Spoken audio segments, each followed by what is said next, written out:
बेटा शहद लेकर आओ, कोई सोने के चम्मच में मधु लेकर आओ, अरे कोई चीनी का पानी लेकर आओ जल्दी। 25 साल पहले उस दिन जो 3 बच्चे पैदा हुए थे, आज हर किसी की उम्र 30 साल है।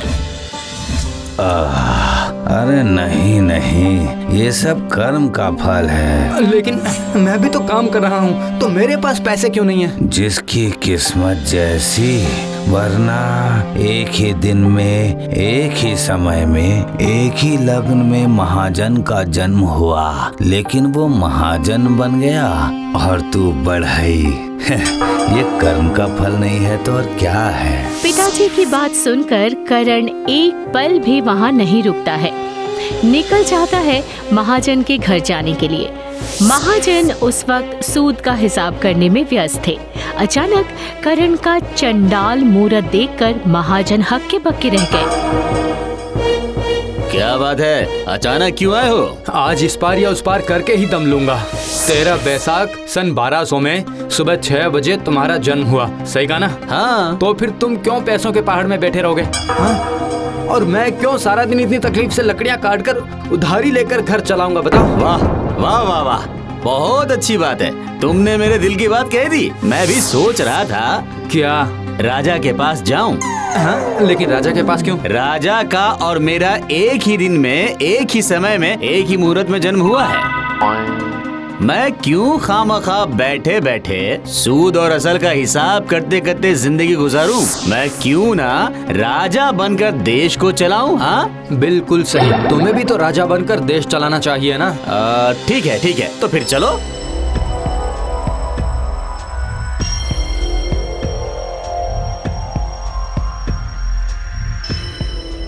राजा ने सब कुछ सुनकर बोला, हाँ सही, हम तीनों का जन्मदिन, समय और लग्न एक ही है। अब आप ही फैसला कीजिए महाराज। लेकिन मैं तो तुम्हारे जैसे लकड़ियाँ नहीं काट सकता ना। अच्छा ठीक है, एक काम करते हैं। कैसा काम? हम तीनों भेष बदल कर किसी दूसरे राज्य में चले जाते हैं। हम लोग साधारण लोगों की तरह घूमकर अपनी अपनी किस्मत परख कर देखते हैं। ठीक है। बस जैसा कहा वैसा ही किया। तीनों ही साधारण लोगों का बेस लेकर निकल पड़ते हैं। चलते चलते वो लोग जा पहुंचते हैं जंगल के कोने में एक जले हुए मंदिर में। तो आज रात हम इसी मंदिर में गुजार लेते हैं, पर जीवन यात्रा का भार एक एक दिन एक एक को लेना होगा। अज्ञात और अनजानी जगहों पर दिमाग और शरीर का बल इकट्ठा करके जिंदा रहने के अंदर से प्रमाणित होगा किस्मत या फिर कर्म का फल। ठीक है, तो कल मेरी बारी है। कल कमाकर मैं तुम लोगों को खिलाऊंगा। परसों कमाकर लाऊंगा मैं। ठीक है, तो फिर उसके बाद मैं। हाँ, हम राजी हैं। वो तीनों मंदिर में चादर बिछाकर सो जाते हैं। सुबह होते ही करण निकल जाता है काम ढूंढने के लिए। लकड़ी काटनी है तो बताइए। सुनो बेटा, मेरे घर में ना कुछ पेड़ है, तुम छटाई कर दोगे क्या? हाँ, मैं तुम्हें पैसे दूंगी बेटा। जरूर कर दूंगा बूढ़ी अम्मा। ठीक है, तो फिर चलो मेरे घर। उससे जितनी भी लकड़ी मिलेगी वो तुम बेच देना, वो मुझे नहीं चाहिए। ठीक है, चलिए। बस लकड़ियाँ काटकर और उसे बेचकर पैसे लेकर गुनगुन कर गाना गाते गाते वापस आता है करण।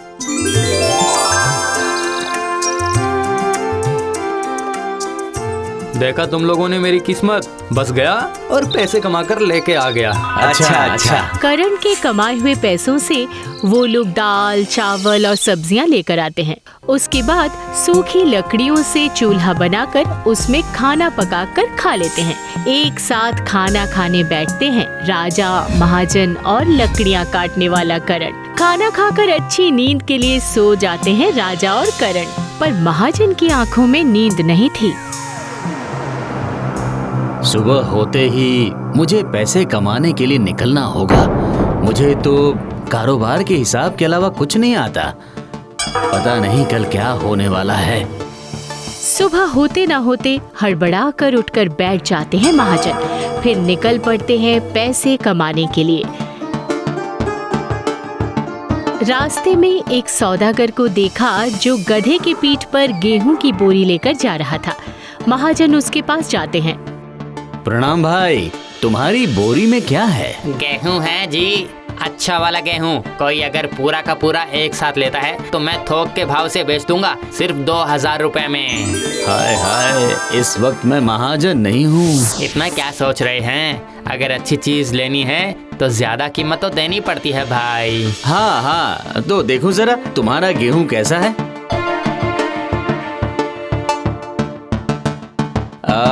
अच्छा है। क्यों भाई, गेहूं लाए हो क्या? हाँ जी, लाया तो था लेकिन सब बिक गया है। ये रहे, इन्होंने खरीद लिया। ओहो, जरा देखो तो कैसा गेहूं है। वाह, ये तो बहुत अच्छा गेहूं है। अगर ले पाता तो अच्छा होता। महाजन मुखिया को कोने में ले जाकर कहता है, देखिए, आप अगर 2500 रुपए देते हैं तो मैं ये गेहूं आपके लिए छोड़ सकता हूँ। ठीक है, ले लीजिए 2500। उसके बाद महाजन उसमें से 500 रुपए अपनी झोली में रखकर बाकी 2000 रुपए सौदागर को देकर खुशी से मंदिर में वापस आ जाते हैं।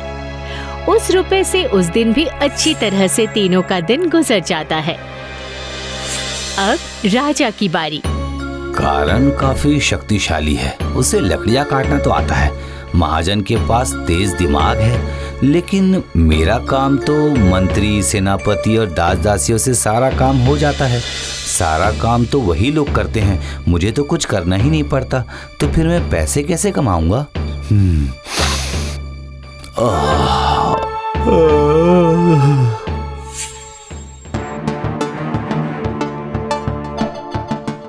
वैद्य जी, क्या हुआ? हाय हाय हमारे महाराज। राज सिंहासन अगर खाली रहा तो किसी भी वक्त विदेशी शत्रु हम पर हमला कर देंगे। ना है रानी और ना ही कोई संतान। अब मैं क्या करूं?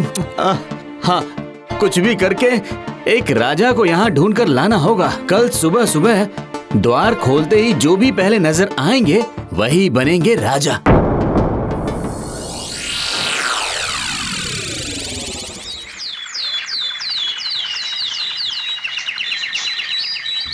इधर सुबह होते ही महाराज निकल चुके थे।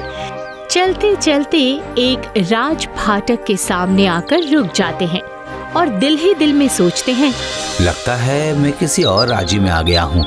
इस राज्य के राजा के पास ही मुझे हाथ फैलाना होगा। गरीब ब्राह्मण सोचकर अगर राजा कुछ दान कर दे तो। लेकिन फाटक को बंद देखकर महाराज सामने ही एक वट वृक्ष के नीचे बैठ जाते हैं।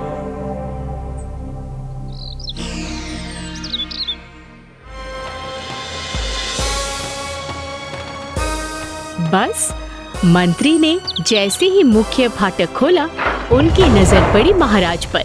राज पंडित, पात्र, मित्र, मंत्री, सेनापति सब दौड़ कर आए और राज्य के नए राजा की आरती उतार कर अंदर ले गए। हमारे राज्य के नए राजा की जय हो, जय हो, जय हो। सिंहासन पर बैठते ही महाराजा ने प्यादों से कहकर अपने उन 2 साथियों को मंदिर से बुलवा लिया।